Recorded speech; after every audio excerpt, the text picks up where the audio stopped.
നമസ്കാരം.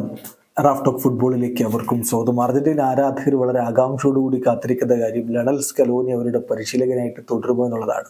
ഒഫീഷ്യലായിട്ടൊരു പ്രഖ്യാപനം അവർ ആഗ്രഹിക്കുന്നുണ്ട്. ഇപ്പോൾ അക്കാര്യത്തിൽ ഒരു കൺഫർമേഷൻ വന്നിരിക്കുന്നു. TYC സ്പോർട്സിൻ്റെ ജേർണലിസ്റ്റായ ഗാസ്റ്റിൻ എഡൂലും അതുപോലെ തന്നെ നമ്മുടെ നാട്ടിലെ ഫുട്ബോൾ പ്രേമികൾക്ക് വലിയ വിശ്വാസമുള്ള ഇറ്റാലിയൻ ഫുട്ബോൾ ജേർണലിസ്റ്റായ ഫബ്രീസിയോ റൊമാനയും ഒക്കെ സ്ഥിരീകരിക്കുന്ന കാര്യം സ്കലോനി തുടരും. അതെ, അർജന്റീന ആരാധകർക്ക് സന്തോഷ വാർത്തയാണല്ലോ. അത് ലയണൽ സ്കലോനി തുടരും. പക്ഷേ 2026 വേൾഡ് കപ്പ് വരെ തുടരുമെന്നുള്ള കൺഫർമേഷൻ ഒന്നുമില്ല.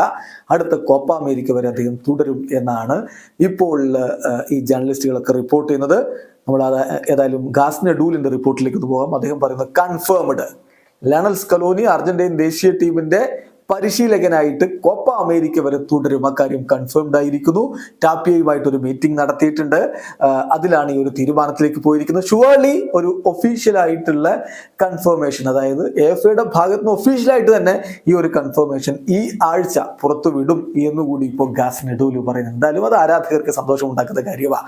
ഇനിയിപ്പോൾ കോപ്പ അമേരിക്കക്ക് ആകെ 4-5 മാസം കാലമേ ബാക്കിയുള്ളൂ. മാർച്ച് മാസത്തിലെ ഇന്റർനാഷണൽ ബ്രേക്കിൽ അർജന്റീനയ്ക്ക് 2 കളികൾ കളിക്കാനുമുണ്ട്. അതിലൊരു കളി ഏഷ്യൻ ടീമുമായിട്ടാണ്. അത് കഴിഞ്ഞിട്ട് പിന്നെ ജൂൺ മാസത്തിൽ കോപ്പ അമേരിക്ക കളിക്കുമ്പോൾ പരിശീലക സ്ഥാനത്ത് സ്കലോനി തന്നെ ഉണ്ടാകും. വീഡിയോ അവസാനിക്കുന്നു. ഫുട്ബോൾ ലോകത്തെ കുറിച്ച് വിശേഷങ്ങളുമായി റാഫ് ടോക്സിൽ എത്താം.